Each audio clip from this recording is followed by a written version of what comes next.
Hello friend, good morning, Radhe Radhe. Welcome back to my new blog. कैसे हो आप सभी लोग? आई होप आप सब लोग बहुत अच्छे हो गए, मस्त हो गए, अपने जीवन में खुश हो गए। स्वागत है फ्रेंड्स आपका अपने यूट्यूब चैनल पर। तो फ्रेंड्स, आज दिन है मंगलवार और डेट है 30 अप्रैल, यानी कि यह मंगलवार के दिन का ब्लॉग है। तो फ्रेंड्स, यह सुबह सुबह का टाइम है। सुबह के अभी 6:30 बजे हुए हैं। तो 6 बजे के करीब मैं उठ गई थी। उठने के बाद अपना फ्रेश वगैरह होने के बाद 10-5 मिनट मैं छत में टहल के आई हूँ और उसके बाद फिर लग गई हूँ मैं अपने कामों में। तो सबसे पहले का जो काम होता है ना, झाड़ू लगाने का, तो मैंने पहले बाहर झाड़ू लगा ली हूँ। उसके बाद ब्रश वगैरह भी हो गई थी, तो अब मैं आ गई हूँ रसोई में। साथ ही मैं चाय चढ़ा दूँगी और उसके बाद अभी जो अंदर की झाड़ू रह गई है ना, वो सब लगाना है। तो यही सुबह से हमारे जो घर के काम है ना, वो चालू हो जाते हैं। और सुबह उठने की बस देर होती है और हमारे घर के काम ना चालू हो जाते हैं। ऐसा लगता है क्या क्या काम करना है, हम ये सब हमारे दिमाग में चलते रहते हैं। तो देखिए फ्रेंड्स, आज मैंने सोचा है कि मुझे कपड़े धुलना है, तो मैं पहले चाय चढ़ा देती हूँ और चाय बनने के बाद फिर मैं सारे ही रूमों में झाड़ू लगा लेती हूँ। और अभी बच्चे लोग भी गांव से आ गए हैं, कल रात में ही आए हैं, तो अभी बच्चे लोग सो रहे हैं, कोई उठा नहीं है अभी। सिर्फ मैं ही अकेले उठी हूँ। तो चाय भी सिर्फ मैं अपने लिए ही बनाऊँगी। और अभी ये 3-4 रूमों में ही झाड़ू लगेगी, हॉल में नहीं लगेगी, क्योंकि बच्चे लोग अभी सो रहे हैं। तो फ्रेंड्स, मेरी रसोई में झाड़ू लग गई थी। उसके बाद फिर मैंने अम्मा जी वाले रूम से और स्टोर रूम से भी कूड़ा निकाल लिया है। उसके बाद फिर अब मैं जो ड्रेसिंग वाले रूम में झाड़ू लगाऊंगी। और यानी कि अब मेरा जो झाड़ू लगाने का काम है ना, ऑलमोस्ट हो ही गया है। सिर्फ हॉल में रह गई है, तो अभी बच्चे लोग उठेंगे, उसके बाद फिर हॉल में झाड़ू लगाऊंगी। और मैं अभी बच्चे लोगों को उठा भी नहीं रही हूँ, क्योंकि बच्चे लोग कल रात में ही आए थे, तो काफ़ी लेट सोए हैं, तो इस वजह से उन लोगों को नहीं उठा रही हूँ। और यहाँ पर झाड़ू लग गई है। उसके बाद फिर मुझे आज ये सोफ़े के कवर वगैरह धुलना था, तो मैं ये कवर निकाल रही हूँ। और यहाँ पर बच्चे आए हैं, तो उनके बैग रखे हुए हैं। तो बैग तो मैं आज नहीं निकालूंगी, कल देखूंगी, क्योंकि बैग में ना काफ़ी सारे कपड़े रखे हुए हैं। तो पहले मैं आज ये वाले कपड़े धुल लेती हूँ, उसके बाद फिर मैं बैग को खोलूँगी, उसमें क्या कपड़े धुलने के हैं वो देख के धुलने वाले कपड़े निकाल लूँगी। तो यहाँ पर मैंने जो 2 सोफ़ा के कवर थे ना, उनको निकाल के मशीन में डाल दी हूँ। उसके बाद फिर मैं आ गई हूँ हॉल में, तो हॉल वाले सोफ़ा की कवर भी निकाल लेती हूँ। और मैंने 2 सोफ़े ना ड्रेसिंग वाले रूम में रख दिए हैं, क्योंकि अगर यहाँ एक साथ रखो ना तो फिर अच्छे नहीं लगते हैं। और ड्रेसिंग वाले में रूम में रखे रहते हैं ना, तो वहाँ कुछ भी रखने के लिए, वहाँ बैठते तो नहीं हैं, पर कुछ भी ऐसा रखने के लिए हो जाते हैं। और जब कोई मेहमान आ जाते हैं ना, ज़्यादा लोग, तो जैसे कि जेंट्स लोग हॉल में बैठ गए हैं, तो लेडीज़ लोग बैठ जाती हैं ड्रेसिंग वाले रूम में। इस वजह से मैंने इस तरह से रखे हुए हैं। तो देखिए फ्रेंड्स, सोफ़ा के कवर वगैरह निकाल ली हूँ मैंने और मशीन में डाल दी हूँ, और मशीन लग गई है। उसके बाद फिर मैं जो ये पर्दे वगैरह है ना, तो पर्दे निकाल लेती हूँ। और पहले ना मैं ये सामने हॉल के ही पर्दे अकेले धुलूँगी, क्योंकि काफ़ी सारे हो जाते हैं एक साथ। और जो ये पर्दे हैं मैं हाथ से ही धुलती हूँ, मशीन में नहीं धुलती हूँ, क्योंकि मशीन में धुलो ना तो ये ख़राब हो जाते हैं। तो मैंने सामने गेट के निकाले हैं, और पूजा वाले रूम में जो गेट है उसके, और वहीं पर एक विंडो है ना, उसके पर्दे। तो ऐसे 3 जोड़ी पर्दे मैंने निकाल लिए हैं। तो तीनों जोड़ी में डबल डबल है, तो ये इस तरह से ना ये 6 पर्दे हो गए हैं। तो पर्दे को भी मैंने सर्फ के पानी में गला दी हूँ। उसके बाद फिर से आ गई हूँ मैं रसोई में। तो आज मुझे बच्चों के लिए नाश्ता में ढोकला बनाना है, तो उसके लिए मैं बेसन भिगा के रख देती हूँ। तो मैंने 2 कटोरी के करीब बेसन ले ली, और 1 कटोरी मैंने इसमें दही डाल दी हूँ। बेसन और दही को अच्छे से मिक्स करना है, थोड़ा थोड़ा पानी डाल के, कि जिससे गुठलियाँ ना आए। तो देखिए ये बहुत अच्छे से मिक्स हो गया है। और इस बैटर में मैंने अभी कुछ नहीं डाल दी हूँ, जैसे कि हल्दी नमक अभी कुछ नहीं डाली हूँ, सब मैं इसमें जब बनाने लगूँगी तब डालूँगी। तो यहाँ पर जो हमारा बैटर है अच्छे से बन के तैयार हो गया है। तो अब हमारे घर के काम कर लेते हैं, जब तक ये अच्छे से भीग जाएगा। तो यहाँ पर बैटर भिगाने के बाद मैं आ गई थी बाहर। मुझे ये बाहर का आंगन धुलना था, और साथ ही कूलर में पानी भी भरना होता है। तो कूलर में पानी भर गया है, उसके बाद मैं ये सारा ही आंगन धुल देती हूँ, क्योंकि गर्मियों के समय में ना हवा तूफ़ान चलती है, और ये बिल्कुल जस्ट रोड से लग के है, तो धूल डस्ट आ जाती है। तो इसे डेली में ही धुल दो ना तो ठीक रहता है। नहीं तो अगर बाहर आंगन गंदा रहता है और फिर हम अंदर जाए ना, तो अंदर भी गंदा हो जाता है। इस वजह से इसे डेली ही धुलना पड़ता है। तो यहाँ पर पूरा ही आंगन धुल गया है, तो वाइपर की सहायता से मैं इसका पानी निकाल देती हूँ, क्योंकि इसका जो पानी है ना, अपने आप से नहीं निकलता है, इसे वाइपर से खींचना पड़ता है। जितना बहने का होता है वो निकल जाता है, बाकी थोड़ा बहुत जो पानी होता है ना, वाइपर से निकालो। और इसकी जो टाइल्स है ना, थोड़ी खुरदरी है, तो ये वाइपर से भी अच्छे से पूरा पानी नहीं सूखता है। तो फिर मैं पूरे ही फर्श में ना मोप लगा देती हूँ, जिससे ये आसानी से सूख जाता है। और मेरे पास 2 मोप है, जो मैं एक अंदर में पोछा लगाती हूँ, और एक जो मेरा जो ख़राब हो गया है पुराना वाला, तो उससे क्या है ना बाहर साइड पोछा लग जाता है। और इसे तुरंत ही सुखा दो ना फर्श को तो ठीक रहता है, नहीं तो गीले पैर करके अंदर जाओ ना तो फिर अंदर भी निशान लगते हैं।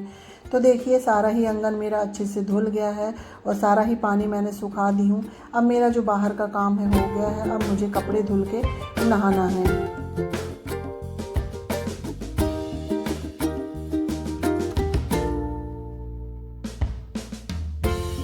तो यहाँ पर देखिए फ्रेंड्स, मेरे कपड़े धुल गए थे मशीन के एक राउंड में, तो मैंने दूसरे राउंड में और भी कपड़े थे वो डाल दिए हैं। और जो सोफ़ा के कवर वगैरह है ना, तो मैं इसे साफ़ पानी से खलार लूँगी।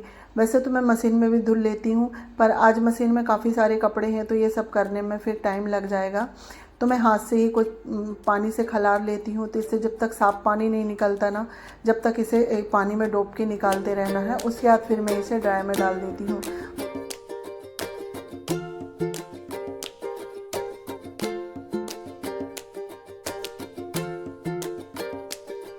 तो देखिए फ्रेंड्स, सारे ही सोफ़े के कवर वगैरह मैंने साफ़ पानी से निचोड़ के ड्रायर में डाल दिए हैं।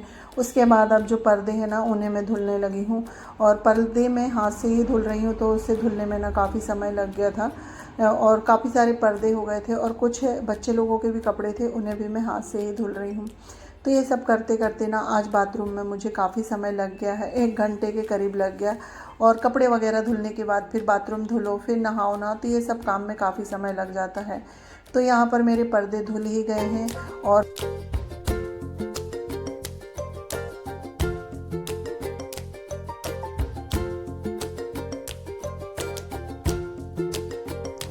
तो देखिए फ्रेंड्स, सारे ही कपड़े धुल गए थे। उसके बाद फिर मैं आ गई हूँ नहा के छत में कपड़े फैलाने के लिए। और आज काफ़ी सारे कपड़े हो गए हैं तो फिर मैं छत में डाल देती हूँ। और बस आजकल तो इतनी तेज़ धूप निकल रही है ना, बस 1-1.5 घंटे में ही कपड़े अच्छे से सूख जाएंगे। तो मैं अभी तो कपड़े डाल रही हूँ और फिर इसके बाद मेरा जो घर का सारा काम हो जाएगा ना, तो उसके बाद इनको उठाना भी पड़ेगा। और छत में ना अभी 9 के लगभग हो रहे हैं और इतनी तेज़ धूप आ गई है ना कि बिल्कुल बाहर निकलने की इच्छा नहीं होती है, काफ़ी तेज़ धूप आ जाती है। और गर्मियों के समय में ना जल्दी काम कर लेना चाहिए, क्योंकि सुबह के टाइम में हमारे अगर जल्दी काम हो जाते हैं ना तो हमें उतनी धूप भी नहीं लगती है और गर्मी भी नहीं लगती है। इस वजह से मैं ना सबसे पहले अगर कपड़े धुलने का काम होता है तो अपने जो झाड़ू वगैरह लगाने के बाद सबसे पहले मैं कपड़े धुलने का ही काम करती हूँ। अगर यही काम हम 10-11 बजे करेंगे ना तो और भी तेज़ धूप हो जाएगी, फिर हमें तो और भी बाहर निकलने की हिम्मत नहीं होगी। तो यहाँ पर देखिए फ्रेंड्स, सारे ही कपड़े मेरे फैल गए हैं। और कपड़ों को ना इधर उधर फैलाना पड़ता है, इधर रस्सी है कहीं, इधर रस्सी है, तो घूम घूम के सारे ही छत में मुझे कपड़े फैलाने होते हैं, क्योंकि आज काफ़ी सारे कपड़े धुल गए हैं। नहीं तो मैं डेली में के जो कपड़े होते हैं ना वो नीचे ही डाल देती हूँ। तो यहाँ पर कपड़े वगैरह फैलाने के बाद आ गई हूँ मैं नीचे, और साथ ही मेरी पूजा भी हो गई है। पूजा करने के बाद आ गई हूँ मैं रसोई में, मुझे ढोकला बनाना है। तो ये बेसन का बैटर है ना, इसमें मैंने हल्दी और नमक डाल दी हूँ और 1 पैकेट के करीब इसमें हमने इनो डाल दिए हैं। और इन सबको थोड़ी देर अच्छे से मिक्स करना है। और इनो डालने के बाद ना ये बहुत अच्छे से फूल जाता है। और देखिए ये बैटर हमारा बन के तैयार हो गया था। तो इसे स्टीम करने के लिए मैंने ना एक जो मेरे पास बड़ा सा कटोरा था, तो मैंने इसमें पानी डाल के और बड़ी जो थाली है ना उसको रख दी हूँ और सारा ही बैटर उसमें डाल दी हूँ। तो मेरा जो बैटर है ना पूरा एक बार में ही आ गया है, क्योंकि मैंने बड़ी थाली रखी थी कि एक साथ ही बन जाए। तो हमारा उधर ढोकला बन रहा है, जब तक हम सब्ज़ी बनाने की भी तैयारी कर लेते हैं, क्योंकि अम्मा जी नाश्ता नहीं करती हैं तो उन्हें टाइम से खाना भी चाहिए होता है। और मेरा ये मानना होता है कि अगर बुज़ुर्ग घर में रहते हैं तो उन्हें टाइम से खाना दे दो। और गर्मियों के समय में वैसे भी 11 बजे तक भूख लगने ही लगती है, और अम्मा जी नाश्ता भी नहीं करती है, तो इस वजह से मुझे खाना भी जल्दी बनाना होता है। तो यहाँ पर हमारी जो कटहल है ना फ्राई हो गई है, और कटहल की सब्ज़ी आज मैं फ्राई करके बना रही हूँ। कटहल को पहले फ्राई कर लो ना, उसके बाद फिर तड़का लगाओ ना, तो ठीक रहती है। कटहल हमारी फ्राई हो गई थी, उसके बाद मैंने ढोकला को निकाल के देखा कि अभी तैयार हुआ है कि नहीं, तो आसपास का हो गया था, बीच में थोड़ी सी कसर थी, तो इसे मैं 5 मिनट के लिए और स्टीम करूँगी। तो यहाँ पर हमारा ढोकला भी स्टीम हो रहा है, तो यहाँ मैं सब्ज़ी में तड़का लगा देती हूँ। तो उसके लिए मैंने एक मीडियम साइज़ की प्याज कट कर ली थी और ऑयल डाली, और ऑयल गर्म हो गया तो हमने उसमें फिर जीरा डाल दिए। जीरा अच्छे से चटक गए थे, उसके बाद फिर हमने जो प्याज कट करी थी वो डाल दिए। और प्याज हमारी भुन रही है, जब तक हम मसाला बना लेते हैं। तो मैंने एक कटोरी ले ली है, उसमें मैंने 2 चम्मच लाल मिर्च पाउडर डाली हूँ, 1 चम्मच धना पाउडर और 1 चम्मच से कम है हल्दी, और थोड़ा सा गरम मसाला। और इन सबको हम अच्छे से मिला लेंगे। आज मुझे कटहल की सब्ज़ी इस तरह से बनानी है, मसाला घोल के। नहीं तो मैं वैसे भी बना लेती हूँ बिना मसाला घोले। और मसाला घोल के भी बनाओ ना तो सब्ज़ी का अलग टेस्ट आता है। यानी कि हर तरह से सब्ज़ी को बनाओ तो सभी का अलग अलग जो टेस्ट होता है ना वो आता है। तो हमारा मसाला अच्छे से घुल गया था। उसके बाद प्याज भी ब्राउन हो गई थी तो मैंने उसमें मसाला ऐड कर दी हूँ। और इसके बाद हमारा जो ढोकला है ना वो हो गया था तैयार। तो मैंने ढोकले को उतार के एक साइड रख दी हूँ। ढोकला ठंडा हो रहा है जब तक हम उसके लिए तड़का बना लेते हैं। तो तड़का बनाने के लिए मैंने पैन चढ़ाई हूँ, उसमें मैंने ऑयल डाला। ऑयल डालने के बाद फिर मैंने इसमें राई और जीरा डाल दिए। और राई और जीरा जब अच्छे से चिटक गए ना तो फिर मैंने इसमें 3 से 4 हरी मिर्च डाल दी हूँ कट करके। और मिर्ची हल्की सी भुन गई थी तो फिर इसमें आधी गिलास पानी डाल देते हैं। और पानी डालने के बाद 2 चम्मच इसमें शक्कर डाल दिए। और मैंने इसमें आधा सा जो नींबू रखा हुआ था वो निचोड़ दिया। और तड़का बन के तैयार हो गया था। तो देखिए मैंने सारा ही तड़का ढोकले में डाल दी हूँ। और ढोकले के मैंने पीस करे ना तो बहुत आसानी से इसके पीस हो गए हैं और काफ़ी सॉफ्ट ढोकला बना हुआ है ये हमारा। तो ढोकला बन के तैयार हो गया था तो मैं बच्चे लोगों को दे देती हूँ खाने के लिए। तो बच्चे लोग ढोकला खा रहे थे जब तक मेरा जो मसाला है ना वो भी बन के तैयार हो गया है। तो मैं इसमें कटहर ऐड कर देती हूँ।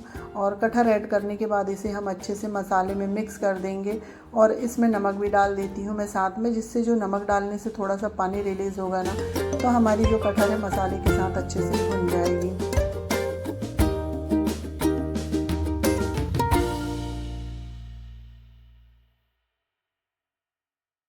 तो देखिए फ्रेंड्स हमारी सब्ज़ी बनके हो गई है तैयार। और हमारे यहाँ थोड़ी रसेदार सब्ज़ी खाते हैं ना तो मैंने थोड़ी सी रसेदार सब्ज़ी बनाई है।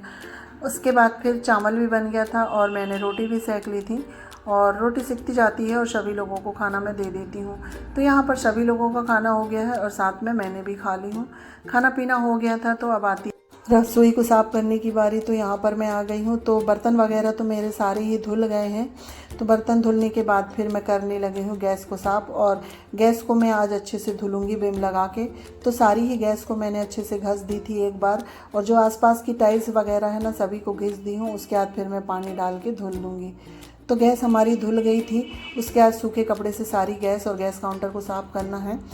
तो इधर कॉर्नर साइड जो नमक चाय पत्ती के डिब्बे रखे हुए हैं शक्कर के, तो कॉर्नर सेट को भी साफ़ करूँगी मैं। आज नीचे वाले बस को करूँगी क्योंकि कपड़े से साफ़ कर रही हूँ, धुल नहीं रही हूँ तो कपड़े से मैं नीचे वाले बस को पोंछ देती हूँ।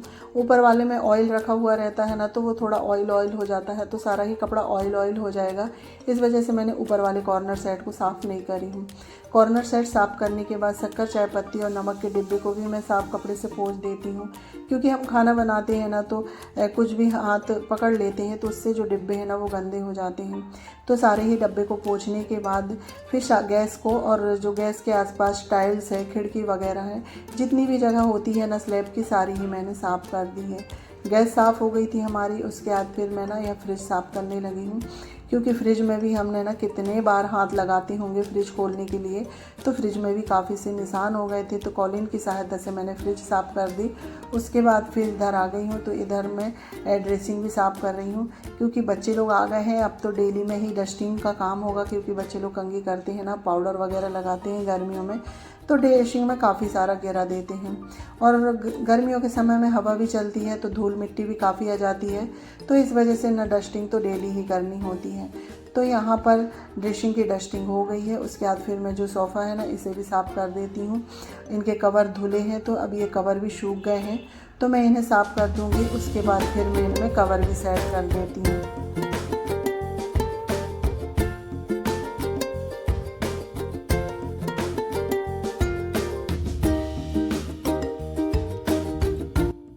तो देखिए फ्रेंड्स सोफ़ा वगैरह सब अच्छे से सेट हो गए थे। उसके बाद फिर मैं आई हूँ इधर हॉल में।